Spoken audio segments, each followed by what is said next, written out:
every year it seems like more and more live action remakes are being made. It's happened all across Disney, and now finally it has happened. It has reached DreamWorks Studios. And our first victim was, of course, my beloved How to Train Your Dragon. I got to watch How to Train Your Dragon as part of the early premiere in Queensland today, thanks to my darling dear friend Nyx Cosplay. She was invited by Universal, but I was not. So I feel absolutely no obligation to be nice about this movie. So this is my very honest review. I'm gonna try to be as spoiler free in the beginning of this video, but like later on I'm gonna get into things because I have so many opinions. So I've been a fan of How to Train Your Dragon since 2010, since the first film came out. And when I tell you I'm a fan, I've seen all of the extra shows, I have read the original books. I absolutely love How to Train Your Dragon so much. It is like just a story that I connected with so much as a kid, and I just have never outgrown it. So that being said, when I heard that they were releasing a live action, my initial reaction was very similar, I think, to a lot of fans, where I was like, can you, like, why? Why? Can we, like, not? Can you just, like, I don't know, make a new show? Like, everybody has been asking for, like, a show to come out that's after, like, Riders of Berk and, like, just before the second film. Everyone's been asking for that for so long. You know, stop all of these side projects. This is clearly just a cash grab.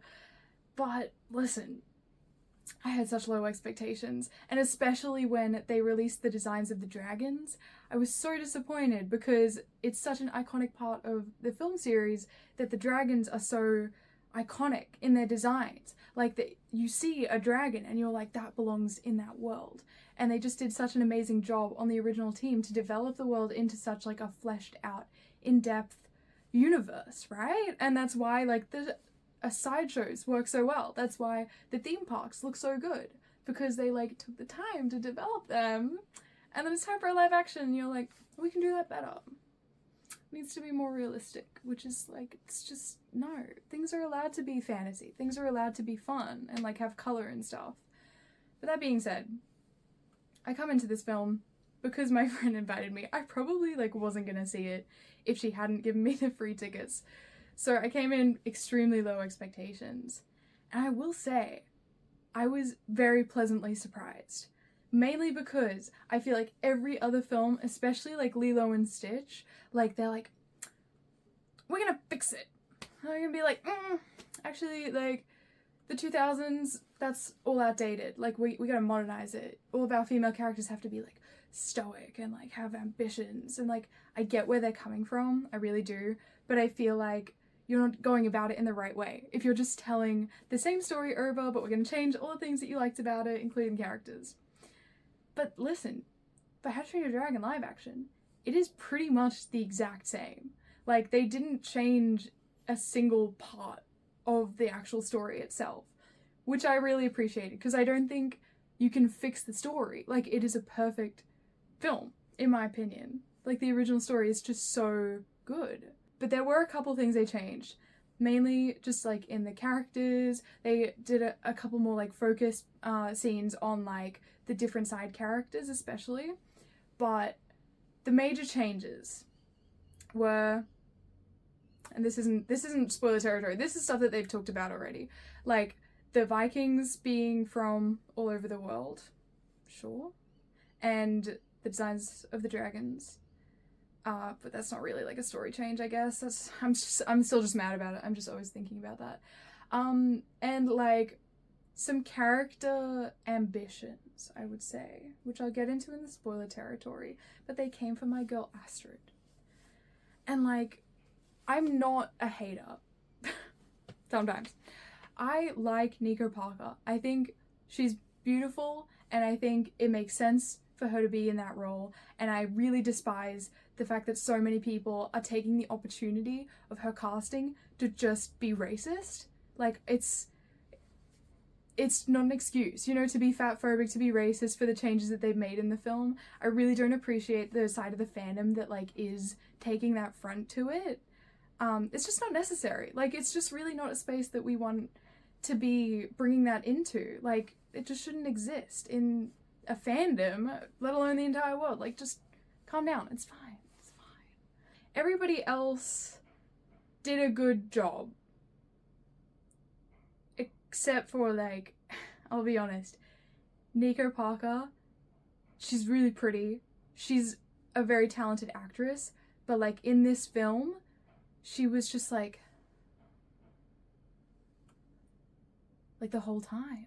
I don't know if it was just me. Like, I just didn't, like, connect with her, like, performance, but I feel like there was no, like, emoting.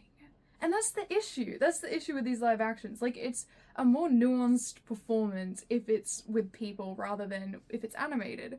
Which is also why, you know, animation is also a valid form of media to show stories through. Like, I don't think live action is better for a lot of stories, because you get a lot more connection with the characters if you can see how they're feeling, like, really deeply. So, Nico Parker, there were just a couple things where I was like, give us more, you know, girl, use those eyebrows. She just, nothing.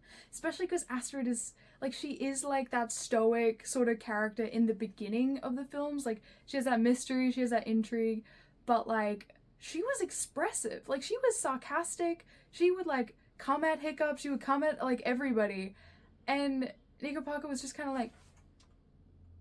But she did a great job, especially close to the end of the film. I feel like she, like, opened up and she had the emotional connection. She was, like, more feeling the role, I think. And it definitely got better. Her and Gobber. Oh my god, what did they do to my boy? He was so funny and charming, and, like, I was talking to my friend Nix before the film. I was like, oh my god, do you think that they're gonna explore, like, Gobber's sexuality? Because it's, like, it's a known fact, like, DreamWorks has confirmed he's gay, like, he's queer, basically. And, like, I was so excited. I was like, oh my god, like, even if they don't, it'll still be, like, funny and cute. Like, I love Gobber. He's such a wholesome character. He's, like, rough around the edges, but he's got, like, a heart of gold. Oh my god, this performance was, like, so nothing. Again, sorry, like, I don't know how else to put it. Like, it wasn't Scottish accent, which is fine, okay? English accent, that's fine, I guess. But, like, he didn't have, like, any of the charm that the original voice actor had brought into the role, which I thought was just so sad, because I feel like so much of his character is, like, in his, like, warmth and the way that he, like, will joke about things, and his relationship with Hiccup is really, like, mentor, but, like, he cares so much about Hiccup, and he's, like, harsh to him, but he's always, like, looking out for him, and we just didn't get that. Like, he was just reading the lines. That's what it felt like. There wasn't any, like, intentional passion behind them. So I was really disappointed, especially because the actor, I'm forgetting his name, but he's, like, really funny. He's in, like, Hot Fuzz. Like, he's a great actor. So I don't know what went wrong there. Just interesting. But anyway, basically, it's a lovely film. This is, like, where I'm gonna get into spoilers, so if you're looking to watch the film for yourself, you can stop, like, watching here. Okay, they're gone now. It's spoiler time. So, one of the things that I absolutely despise that they changed, at, like, such a fundamental level, they made the film more multicultural, more diverse. Great, love it, absolutely, totally fine. I love seeing different, like, takes on, like, the Viking aesthetic and, like, how they implemented different cultures into those outfits. Like, that's fine. But they changed part of the lore of Berk. And that is that Berk is now a stronghold for finding the dragon's nest and killing all the dragons. It's a stronghold. It's a base. It is not their home anymore. And that is, like, so fundamentally wrong for the story of the trilogy and, like, every motivation that they have whenever their home is attacked. Like, it's their home. And I have no idea why they made this change. Because you could literally, like, I guess, like, it's like, oh, okay, they've all gathered together. That's their thing. They've gathered together, and that's why you have so many people from different cultures that are there. But it's like, why not just make it, like, Berk is just their home? Like, just call it that. Like, you can have multiple generations where people are of different ethnic, like, backgrounds. Just call it their home. Like, it felt so wrong to be like, oh, this is our home, but you know, like, yeah, like, we don't care that much about it. Like, that's the whole weight of the third film. And it's like, I know that they've been approved for the second live action movie, so like, they're probably gonna make a third one. It's like, so in that moment, when they're like, oh my god, we have to leave Berk for our dragons, they're gonna be like, well, nah, that's fine. Time to pick up and leave. Nah, that's okay. Like, you're not giving the emotional payoff at all. Like, you're not setting it up properly.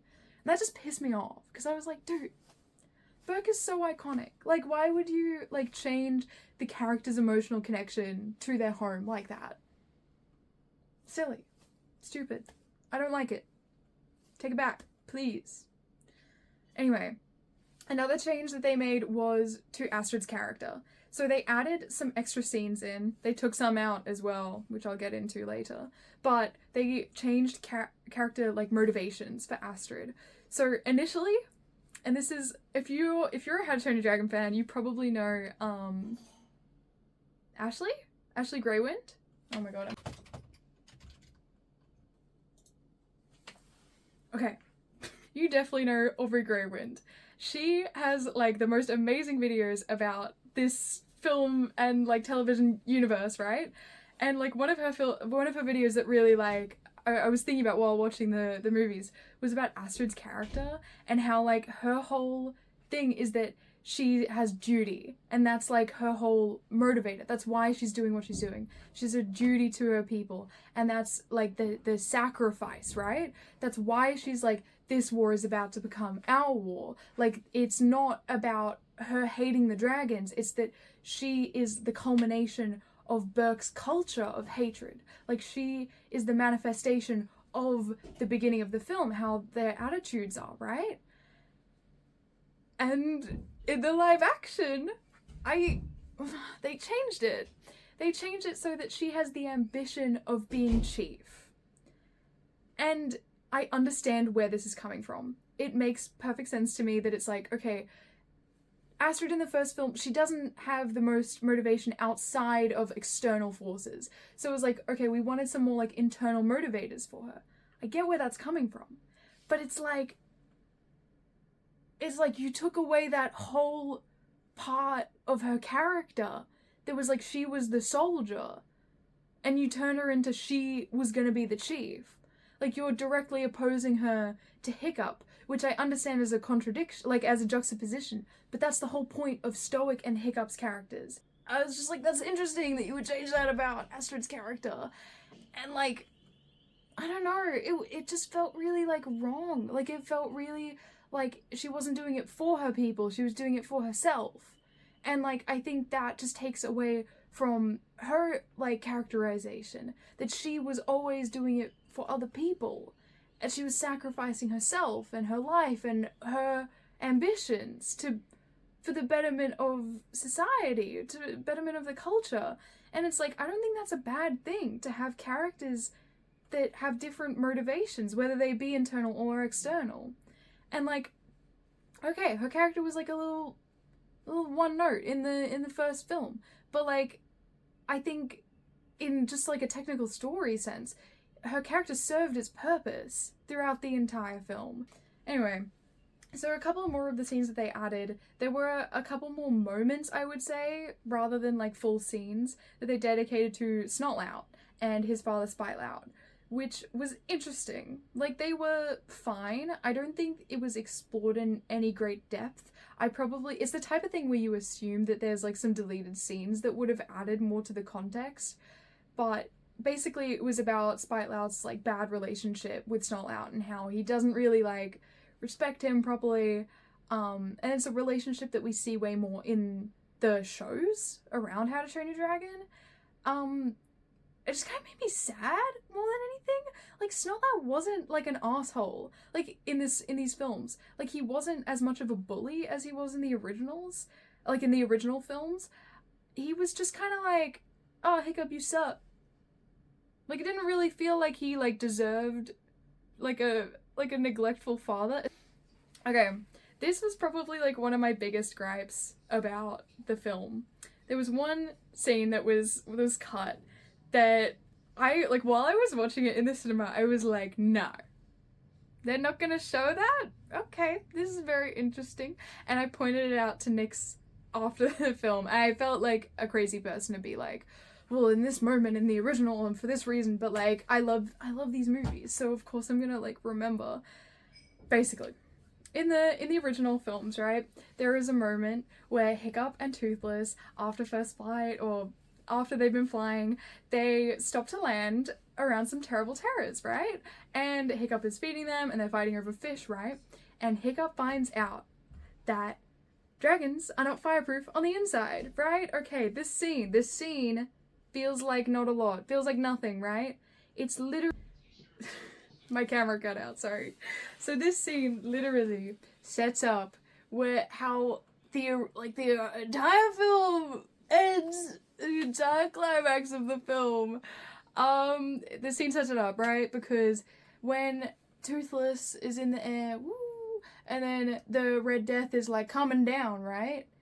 Hiccup's like, oh my god, dragons aren't fireproof on the inside, right? So Toothless shoots a plasma blast into all of like the forming gas, right? Into Red Death. That is how the movie ends. That is how they kill the Red Death, right?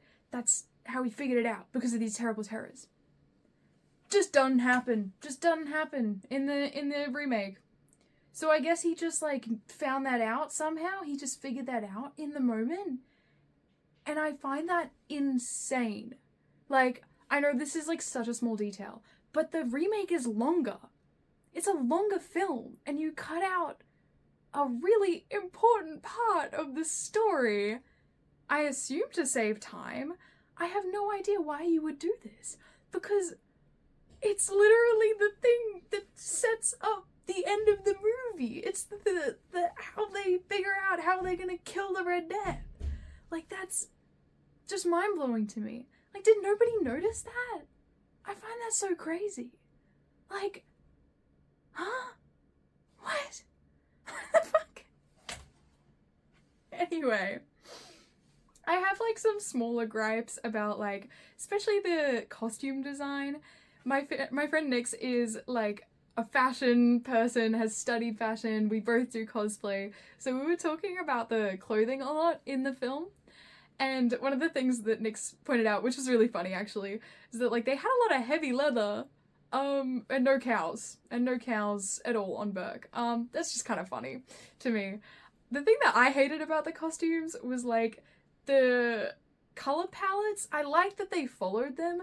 I just found it really weird that like Astrid was wearing red primarily for like pretty much all of the scenes in the movie, when I feel like I associated her more with the blue for the first film. Kind of like when she's like got the cool exterior and then like you see the red coming into her palette more and more across the films, right? Like, you know, that's like Hiccup and Toothless's color. So I just found it interesting that she was wearing red the whole time.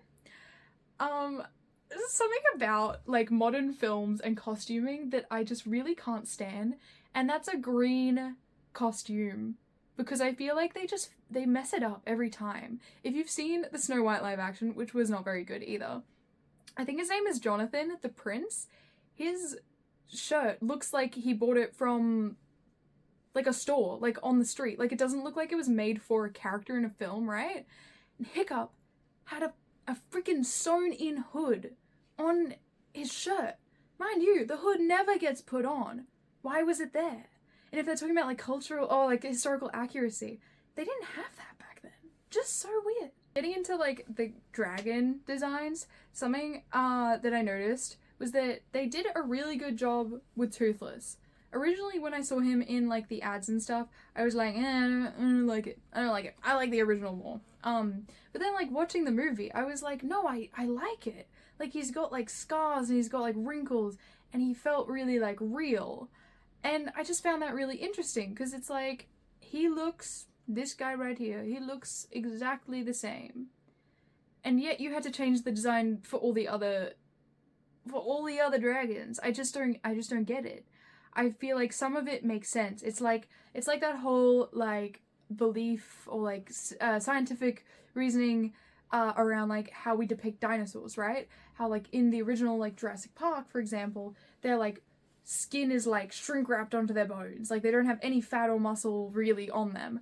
It felt like that was the approach to me, that they were like, no, okay, they would have fat deposits here, they, you know, they would have some bulge, but like they just took away like all of the features that made them really like iconic. Like the zippleback, for example, like the frill of spikes and like all of the little like I don't even know what those are called, little like platelets, little like flappies that they have on the side. They just took those away for some reason. And like it makes the designs just look like AI generated, not gonna lie. It literally looks like, how can I combine this original iconic design and mix it with like a dinosaur? And then they were like, okay, yep, perfect, no nose. Just weird, right?